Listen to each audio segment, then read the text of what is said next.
Hey everybody, this is Presto, CorporalNosaj. and we are the Nintendads reviewing Teenage Mutant Ninja Turtles Shredder's Revenge Dimension Shellshock DLC. Huge thank you to Emu and Tribute Games for the hookup. Let's get right into it. That's a mouthful. That is a mouthful. So Teenage Mutant Ninja Turtles Shredder's Revenge was the little indie revival of an arcade classic that could. It came out a while ago, and just like Streets of Rage 4, this game knocks it out of the park when it comes to hitting on those lovely arcadey vibes that you remember from some of the original Teenage Mutant Ninja Turtle games. The base game came out in June of 2022. You can watch the original review we had at the link in the description. But Dimension Shellshock brings a lot of new life into the game, starting with its survival mode. That is the meat of this DLC. Also included is two new characters, Usagi and Karai, who are in the Teenage Mutant Ninja Turtles lore. Unlockable color palettes for all characters, which is awesome. New tracks by famous video game composer Lee Topes. And all for a nice little $7.99 bundle. So just like Mr. X Nightmare DLC for Streets of Rage, very worth it, very affordable, and very awesome. Just adds a lot of replayability to the base game. This developer who did originally the Streets of Rage 4 DLC did an amazing job, and it was able to revamp that original game. And what they did in that game shows how much love and care that they brought to that series. And they brought the same thing to Teenage Mutant Ninja Turtle Dimension Shellshock. And it's great to have that refreshing take on this play style. Yeah, I did always say when Teenage Mutant Ninja Turtles came out that I really was hoping it was going to get a survival mode just like Streets of Rage got, and that is exactly what it did. So the survival mode adds a new dimension of gameplay, pun intended. It is a new survival roguelike mode. Where you are on a quest to retake the 5 crystals that are distributed throughout 5 levels. It's a roguelike, so you go through, you face waves of enemies. There are random modifiers, which include fast enemies, low gravity, exploding enemies, all that stuff.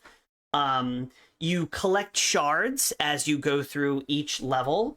And it's not just clear a level and move on. It's sort of there's a strategic element of decision making here, because at the end of every level, you have a choice, just like in Streets of Rage 4, to choose between 2 perks. And sometimes those perks are shards of the crystal.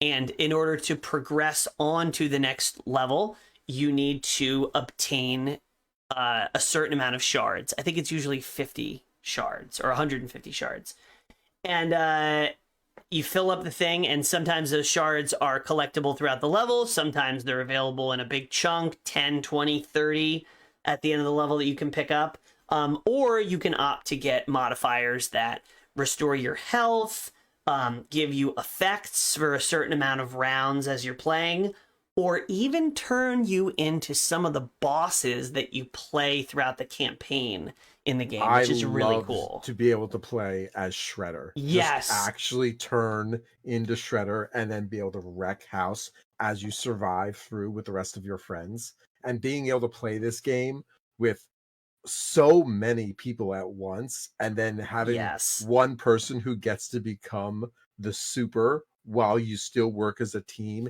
is phenomenal. It is super badass.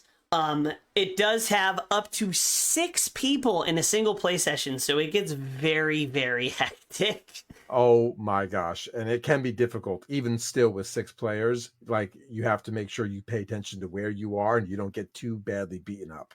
Yeah, because if you get killed while you can revive each other, it's very difficult to do in multiplayer. But if you get to the next stage, like if you clear enough crystal shards to then get to the next crystal, your fallen comrades do revive, which is cool. I And the tried. little pizza animation that happens at the top when trying to revive Yeah, always makes me hungry. it's good. I know that the cartoon pizza is so delicious looking. Um, Playing solo is tough. It is possible. I've gotten decently far on my own, and I am not the best player. But this mode seems to have been designed with multiplayer in mind. Yes. There's local multiplayer, but online multiplayer is where it is at. Playing with strangers can be a little hit or miss in terms of skill level and connection. I had a couple game sessions where people were disconnected or I got disconnected from a lobby and my progress was either halted, thrown away, or just jacked up because I had to continue by myself in a level that was a little bit above my play grade. So definitely play with friends. That would be my recommended way of playing this in person if possible, because we love couch co-op. Couch co-op with this game could be a lot of fun. And even online co-op with a good connection with friends and being able to talk to each other using Discord or something really brings this game to a like competitive fun edge, right back to that nostalgia level as a kid standing next to an arcade bashing the buttons with a slice of pizza in your other hand. Yes, of course. Progression is really interesting in this. So it's not a roguelike, it's a roguelite, which if you need the differentiation, you can refer back to one of our previous episodes. But progression is done by character, and it makes the additional runs easier. So as you play with a specific character and you get crystals, that character will level up, and the next run that character will have more health, or they'll have more special meter, and you can get those elusive but valuable color palette swaps to flex on your friends once you have leveled them all the way up. Some of these color palettes are pretty interesting. Being able to make Donatello black and white or completely black eyes and muted colors, like, it's pretty cool. Yeah, and the fact that, I don't know, I just think the progression system really keeps me coming back to the game, because you play it a couple times, you want to get to a certain point, maybe you clear it once, that's fine. I have cleared it with a group online. But I find myself coming back in to play a round or two just to see what that extra color palette for Michelangelo might be like. There's also, for replayability purposes, there's online leaderboards with top scores for how many points you can get, because you don't necessarily have to progress the crystals by collecting the shards. You can sort of gamble on your ability to clear additional rounds and go for a higher score, which is an interesting aspect to it. The ability to be able to, like you said, gamble your points away is pretty interesting. Yeah, because it's like, should you progress or should you go for a little bit more score? I don't know. I'm not a high score hunter myself. I just want to unlock the colors. Yeah, I'm super chill, laid back, playing with the pizza in my hand, like you were saying, and just really enjoying the nostalgia of being able to play with the turtles and April and the entire cast. Yeah, the new characters are super fun to play too, by the way. It's because of this game that my son and my daughter and I sat down and just recently watched the new Teenage Mutant Ninja Turtles movie, which made us want to play this game even more. Yeah, if you enjoyed the base game for $7.99, the Dimension Shellshock DLC is an absolute steal.